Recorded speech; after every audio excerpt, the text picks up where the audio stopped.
Hey, I'm Toussaint Morrison. Thank you so much for tuning into Social Science Club.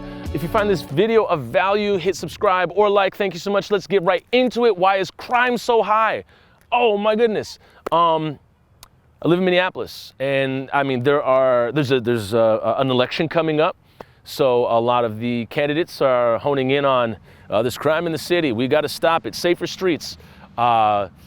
Jensen and Matt Birk running for governor and whatever the title is, assisting the governor, have this giant billboard that just has Matt Birk and Dr. Jensen and it just says safer streets. And this whole idea of crime, safety, crime, safety. Let's hone in on the language real quick. First, let's look at crime. I think this is extremely important. We'll vamp out of objective reality real quick, and we'll take you to comics or stories that you've heard. Usually in a cartoon, there is an antagonist, which is the bad person. And that bad person is usually just a bad person, using condemning language here because cartoons are usually, black and white. But in somebody's character, not in actual color. Anyways, but the point is that a character, an antagonist, is a cruel entity with cruel intentions. And they're just stripped of humanity. Why are they this way? I don't know, they're just cruel. We gotta go get them. Lex Luthor is just a bad human. And so we then see that play out in these situations. That's not the reality though. Getting back to objective reality and humanity, humans, we are extremely complex, emotional, social beings. And bodies resorting to jacking a car, stealing something, sticking somebody up, putting a brick through a window and shoplifting, whatever it may be. Imagine why that person's doing that. And this isn't to exonerate what the person's doing, but it is, ask yourself, what are the circumstances somebody is under to be going to these means to commit said crime? I would then look at it as, this person is probably going through something with mental health, something economically, something personally, something with their family, or all of the above, or a combination of 1 and 3, 2 and 3, 4 and 1, who knows? But the thing is that in those acts, the idea is that person is most likely committing an act of survivalism under the exigent circumstances that they're in or they perceive they're in. So we can look at crime not as just, people out here being cruel, doing cruel things, cruel people. We don't have to condemn people. We can look at it as, this person probably, is questioning whether they'll have a roof over their head for the next week, day, hour, or minute. So they're gonna resort to some things to make sure that stays the way it is. This person is going through a mental health bout, is probably going through some type of maybe possibly psychosis, we don't know, and they're taking it to the next level. So instead of painting people as criminals and condemning their entire their character and their life, let's look at the moment they're in a survivalism. 2, let's look at safety. Safety in the city or safety in a community, you can look at that as, well, who keeps us safe? Well, we keep us safe. Trust. Having compassion for somebody, being of support for somebody, regardless of the conditions. When we look at law enforcement, historically, especially here in Minneapolis, there is a gaping disparity in the way law enforcement treats white people versus the way they treat black people. A gaping disparity in the way they treat white people versus the way they treat all people of color. And that was a study done by Reuters. You can read up on it, Google, Reuters, MPD, a whole bunch of stuff will pop up. But the point being is, when we ask the question, why is crime so high in the city? Look no further than economics, exigent circumstances, people going through mental health situations, and then at the end of the day, what is the law enforcement representative of in that community? In Flint, Michigan, I believe, when the uprising was happening, the officers took their badges off where they said, we don't want any riots in the city. We want to march with y'all. And what happened? Nothing burned because the police marched with the people. They said, we got y'all, we gonna roll with y'all. Now there are some cities, and I know this is not the most this is not in the realm of who you think I am. If you think that I'm entirely, just anti-law enforcement and I won't even go into the labels. But there are some communities where the police are entirely closely knit with the people, and they know the people. They've grown up with the people. They get it. This happens in small towns. I was told by a lot of people in New Orleans this happens there because New Orleans has a camaraderie unlike any other city. It's like, hey, we're all Team New Orleans here. Why would I want to hurt my fellow New Orleanian? Why would I want to do that? And that's that's the mood, that's the vibe. And so with that being said, there is a high degree of safety because ain't nobody trying to hurt nobody. I understand why that guy's out there acting a fool and waving his hands at the sky, because I understand that he has the proclivity to do that, suffers from this, and that, or he's going through this, and that. We're not going to approach him with guns. The brother who was shot and killed in Texas, family called law enforcement to show up. Don't bring guns, we want mental health professionals. And the cops showed up and they shot and killed him.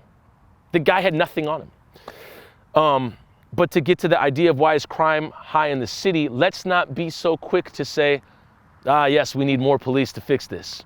Yes, we need to give more money to police to fix this. That would seem to be the tip of the iceberg, or I would say the mist above the iceberg idea. There is a core, deeper issue to what's going on in your community or in your city when we talk about crime in the city. And to just put it very shortly, why crime is high in the city of Minneapolis. One, the Minneapolis police cut themselves in half. They let somebody like Derek Chauvin on the job publicly lynch George Floyd and keep him on the job. And then the union president, Bob Kroll, afterwards said, well, let's not jump to conclusions. That is the culture they built into their police department, a culture that did not want to indict somebody that clearly murdered somebody in broad daylight, in cold blood.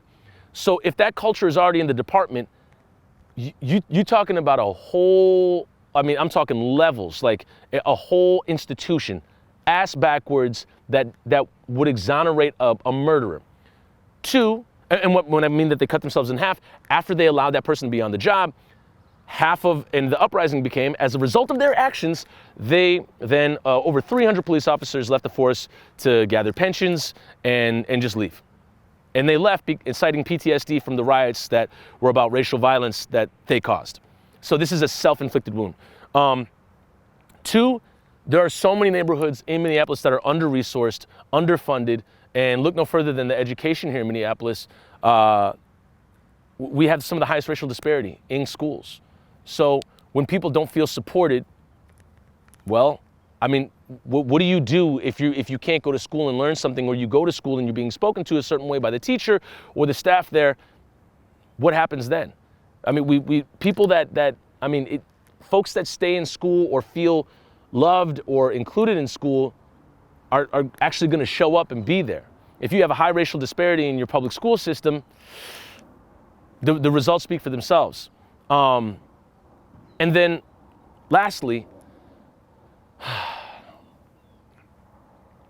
the economic disparity in Minneapolis is growing.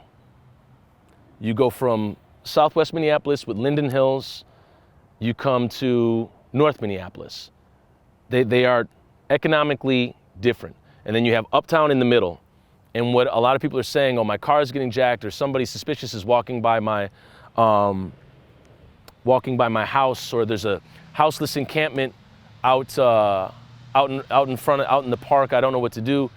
That's because elected officials and city leadership have let it get to this point. I'm forgetting the guy's name. But the famous dude, Harry Belafonte, said, we should not indict somebody who is houseless. We should be indicting the system that allowed there to be houselessness. And so when we look at elected officials and city leadership, this is happening because it got to this point. The mayor, where he moved into, right near downtown, he ran a campaign based on affordable housing. And what happened around him? He's looking at one of the highest houseless populations in the history of the city of Minneapolis. And where he lives, what happened around his place of residence? Condos shooting up everywhere that are, $2,000, $2,500 a month. That's not necessarily affordable.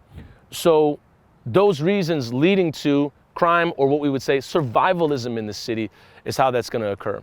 And I think it's just incumbent upon everybody to understand their city and the history of it and why it is the way it is and how things got to that point. This has been an extremely long rant that I did not plan on taking about crime in the city. And the last one is the Minneapolis police racked up a tab of $111 million in lawsuits after the uprising within 15 days. And that has to do with lucrative pensions that cops were taking to leave the force, cops using deadly force upon protesters, shooting out people's eyes, journalists being sued for firing rounds at people, just pulling up out of nowhere, not announcing themselves and just firing at them. And so the city is, when I say the city, elected officials, law enforcement have done this to themselves, put themselves in this position. And then we as citizens of the city turn around and indict each other saying, oh, that community over there, this person here. It's not that. The leadership has absolutely failed the people. So the first step is, when we look at why is crime so high in the city, look at the resources, look at the accessibility of certain programs, and then look at the survivalism. What is your city doing to help folks not only survive, but build a life in the city? Think about that. Okay, it's been a long video. Thank you so much for tuning in. If you found this of value, click the subscribe or like button. We'll see you in the next one.